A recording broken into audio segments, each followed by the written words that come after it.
Hello and welcome to the World News at 12 on Tungba 100.9 FM. My name is Tony Olutuyo. First, the headlines. Minister says Nigerian economy is getting stronger. The National Agency for the Control of AIDS donates 72,000 test kits to National Youth Service Corps. On Metro News, bus drivers and task force clash in Lagos over alleged extortion. In entertainment news, veteran comedian OK Bakassi celebrates wife as the MAC 20th anniversary. In sports news, Nigerian senior men basketball team D Tigers in Group A of FIBA World Cup qualifiers. In international news, Minister says Iran and Saudi expected to resume direct talks soon. Stay tuned for these and more shortly.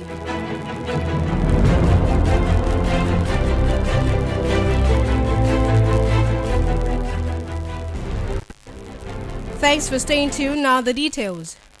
The Nigerian Minister of Industry, Trade and Investment, Adeniyi Adebayo, has declared that Nigeria's economy was coming back strongly, with foreign investors making a commitment to invest in the country. Adebayo spoke at the Nigerian Association of Chambers of Commerce, Industry, Mines and Agriculture diplomatic luncheon in Abuja, said in a statement by its media aide Ifedayo Shayo that Nigeria is open for business and that the country's investment climate was continually improving. The minister said although year 2020 was challenging for all economies, noting that Nigeria is coming back strong. He reiterated the ministry's commitment to the strategic relationship that exists with the chamber and to continue working with the leadership towards their collective objectives. The National Youth Service Corps said that it has received 72,000 COVID-19 rapid diagnostic test kits from the National Agency for the Control of AIDS.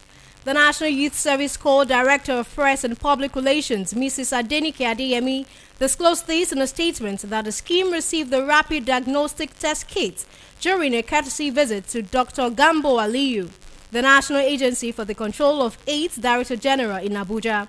The National Youth Service Corps commended the agency over the released 72,000 COVID-19 rapid diagnostic test kits towards the success of the forthcoming 2021 Batch B Stream 2 orientation. The National Youth Service Corps Director General assured Corps members in the National Youth for the Control of AIDS Community Development Service Group of better welfare, urging them to continue to support HIV sensitization across the country.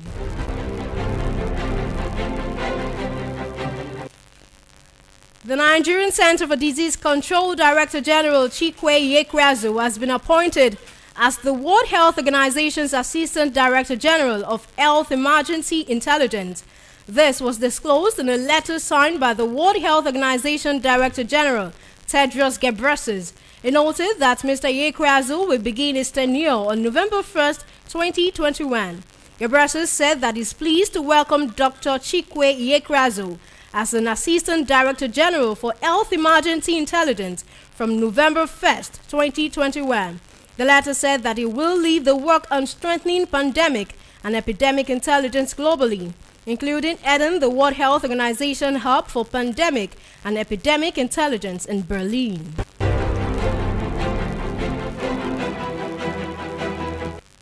On Metro News, men of the Lagos State Environment and Special Offences Enforcement Unit Task Force dispersed protesting drivers yesterday at Oba Akran with tear gas. According to bus drivers in the area, the task force officers shot several rounds of tear gas in the area to chase the protesting motorists away. This came a week after two commercial bus drivers and a commercial motorcyclist were injured at Sele bus stop on the Oshodi-Apapa Expressway, following protest over alleged extortion by security agents. The protesters were said to have been alarmed by the alleged extortion by officials of the task force and the Lagos State Traffic Management Agency, LASMA. In the world of entertainment, veteran Nigerian comedian OK Bakassi and his wife Zizi recently clocked 20 years together as a married couple and took to social media to celebrate. Taken to his verified Instagram page, the funny man shared a video made up of series of photos of himself with his wife. Not stopping there, Bakassi took to his caption to note how he and his wife started out with humble beginnings in Festac, the wedding in Port Harcourt, the 3 kids, as well as the lonely nights they spent apart while facing challenges. According to him, God has been with them through it all. Bakassi added that he and his wife have grown together and they will also age gracefully together.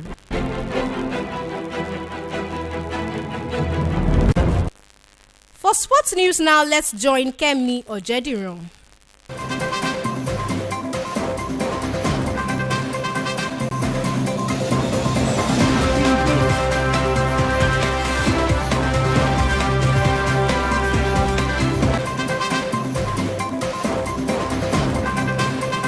Thank you, Toyin Olutuyo. And here is the sport news on Tungba 100.9 FM. I am Kemi Ojediron. Nigeria's senior men basketball team, the Tigers, have been drawn in Group A alongside Uganda, Mali, and Cape Verde for the 2023 FIBA World Cup qualifiers. The draws for the 2023 FIBA World Cup was held at the FIBA headquarters in Mel, Switzerland on Tuesday, with the qualifiers billed to tip off between November 2021 and February 2023. The qualifiers will determine the 5 African teams that will participate in the FIBA World Cup. The best 2 teams from each group and a 3rd place team with the best record will qualify for the World Cup to be hosted by the Philippines, Japan, and Indonesia. According to the schedule released by FIBA Africa on Tuesday, Nigeria's The Tigers will be in action during the first window at a yet to be named venue.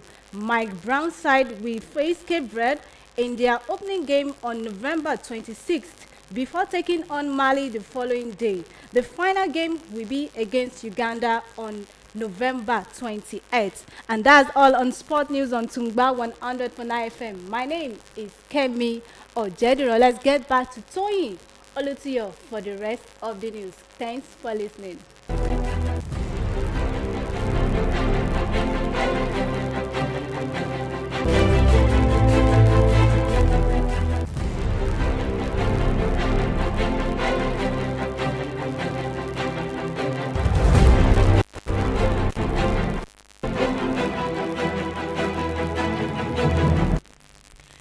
You're still listening to the world news on Tungba 100.9 FM. Over now to the foreign scenes.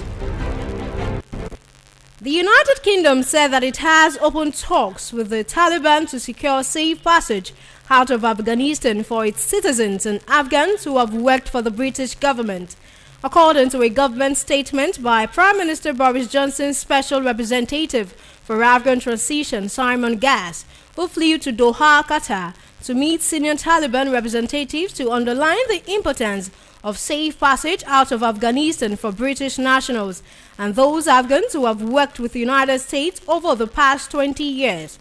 The statement added that it is the first publicly disclosed statement about diplomacy between London and the Taliban since United Kingdom joined the United States in the mammoth airlift of more than 100,000 people out of the country after the Afghan military's capitulation.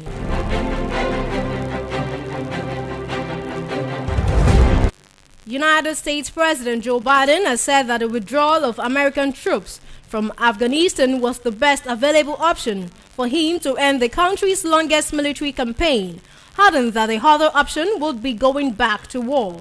Biden said in a televised address just hours after the last soldiers evacuated from Kabul airport, ending 20 years of war. He noted that he's not going to extend this forever war, also not extending a forever exit. Biden said that they succeeded in what they set out to do in Afghanistan over a decade ago. He said that it was time to end this war, adding that this decision about Afghanistan is not just about Afghanistan. It is about ending an era of major military operations to remake other countries. That's the news, but before we go, let's take another look at the major stories. Minister says Nigerian economy is getting stronger. We told you National Agency for the Control of AIDS donates 72,000 test kits to National Youth Service Corps. And Metro News, bus drivers and task force clash in Lagos over alleged extortion. In entertainment news, veteran comedian Oke Bakassi celebrates wife as the Mark 20th anniversary. In sports news, Nigerian senior men basketball team D Tigers in Group A of FIBA World Cup qualifiers. Finally, in foreign news, Minister says Iran and Saudi expected to resume direct talks soon.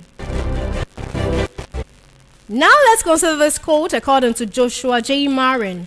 Challenges are what makes life interesting, and overcoming them is what makes life meaningful. Follow us on all of our various social media platforms, on Facebook at Tungba FM Live, on YouTube and Radio Garden at Tungba FM 100.9. And that ends the World News as edited by Olayemi Akoni. My name is Tony Olutio. Thanks for listening. Good afternoon.